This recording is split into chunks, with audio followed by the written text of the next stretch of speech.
반갑습니다. 책 읽어주는 키다리 목사 5번째 이야기를 시작해 보려고 합니다. 오늘은 황규동님의 삶의 향기 몇 점에서 일부를 준비해 보았습니다. 그럼 먼저 책을 읽어보도록 하겠습니다. 황규동님의 산문집 삶의 향기 몇 점에서 일부를 옮겨봅니다. 꽃에 가난한 내 나이 또래 사람들은 지금 우리나라에 살고 있는 사람들 가운데 가장 허전한 세대이다. 어렸을 때 태평양 전쟁 중이라 꽃은커녕 인형 하나 갖지 못하고 살았고, 시골에서 살았다 해도 꽃의 아름다움이나 생김새보다는 먹는 식물이냐 못 먹는 식물이냐를 우선 구별하며 살았다. 먹을 수 있는 진달래는 참꽃, 먹을 수 없는 철쭉은 개꽃이었다. 다시 말해 감수성이 막 형성되던 시절을 꽃없이 보냈던 것이다. 해방 후 한 반 학생이 80명이나 되는 초등학교 후 어지러운 몇 년을 보내다가 6학년 때부터 3년간 혹독한 6.25를 치루었다. 꽃보다는 탱크나 대포가 그 시절 소년의 아이콘이었다.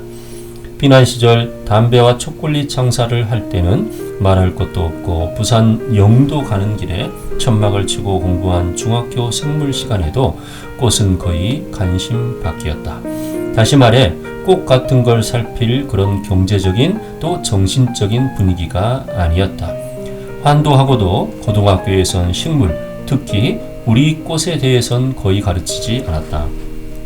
서울 대부분의 지역에도 꽃집이 없었다. 설사 전차 종점쯤에 하나쯤 있었더라도 거기서 다루는 꽃은 대부분 서양 이름을 가진 장미나 백합이나 카네이션 같은 꽃이었고, 그나마 대부분의 사람들은 꽃을 사는 것은 물론 꽃집을 윈도우 쇼핑할 마음의 여유조차 없었다.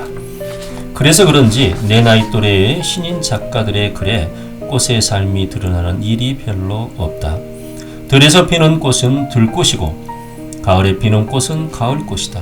들에 피는 국화 종류의 꽃은 모두 들국화이다.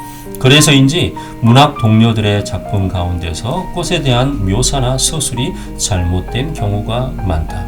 대표적인 여름꽃인 밤꽃은 초봄 언덕에 그것도 일찍 피우기도 하고 벚꽃이 진 다음에 좀 있다가 돋아나기 시작하는 감잎이 같은 장소에서 벚꽃과 동시에 풍성이 나무를 감싸고 있는 풍경을 만들기도 한다.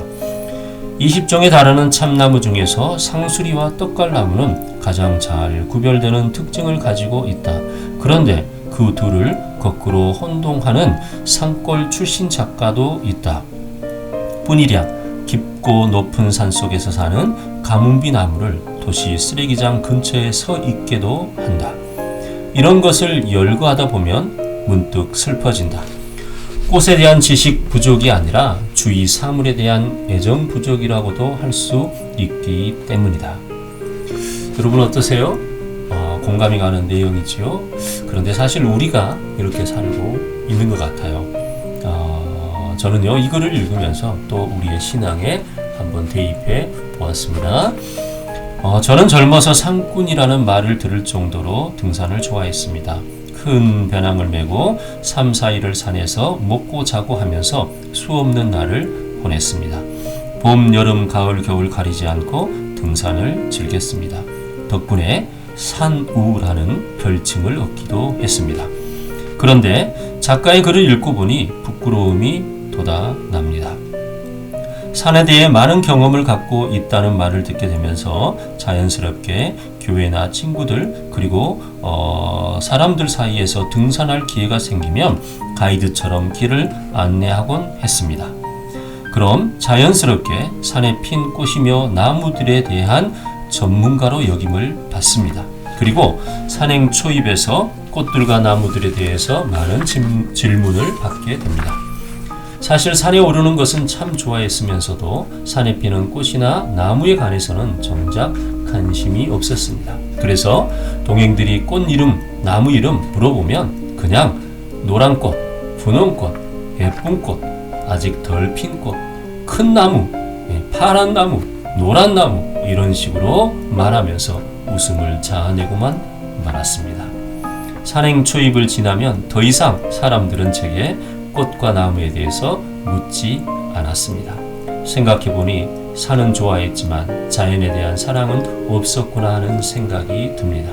더 나아가서 사람들에게 조금만 더 배려를 하기 위해 공부했어도 더 많은 것들을 알려줄 수 있었을 텐데 하는 아쉬움과 부끄러움이 스며옵니다. 그렇지만 이런 이야기를 어찌 꽃이나 나무에만 비견할 수 있겠습니까? 문학을 한다는 작가의 세계에서도 꽃과 나무에 대한 무지 속에서 작품을 만들고 독자들에게 때와 장소에 맞지도 않은 감성을 만들어주는 경우도 왕왕 있다고 하지 않습니까? 그런데 오늘을 살아가는 그리스도인들에게도 이런 모습이 종종 보인다는 것입니다.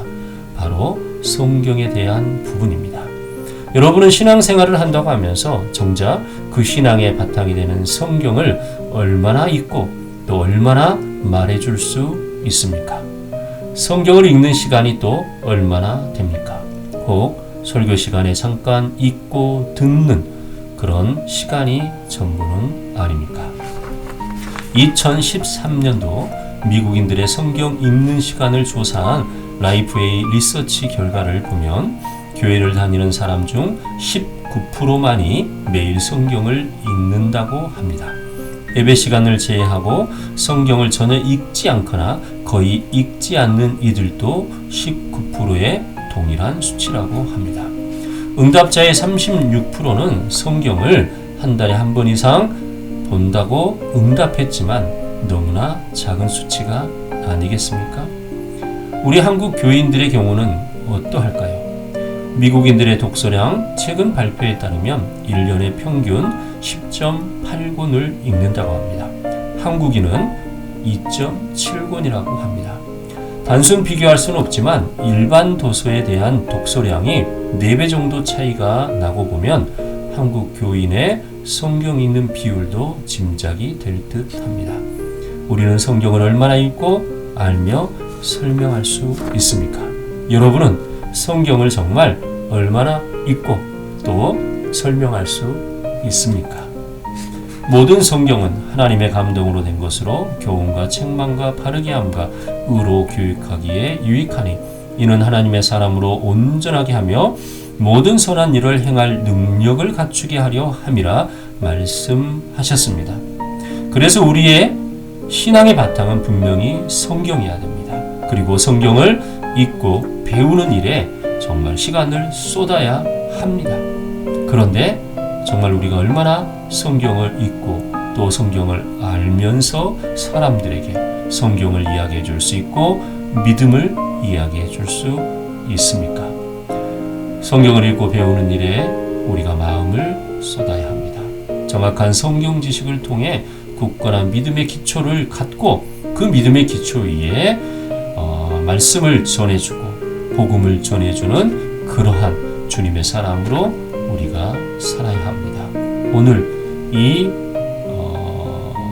황교동님의 글을 통해서 우리를 되돌아보고 또 성경을 되돌아보는 그런 우리가 되기를 소망합니다. 주께서 여러분과 함께 하십니다. 아멘.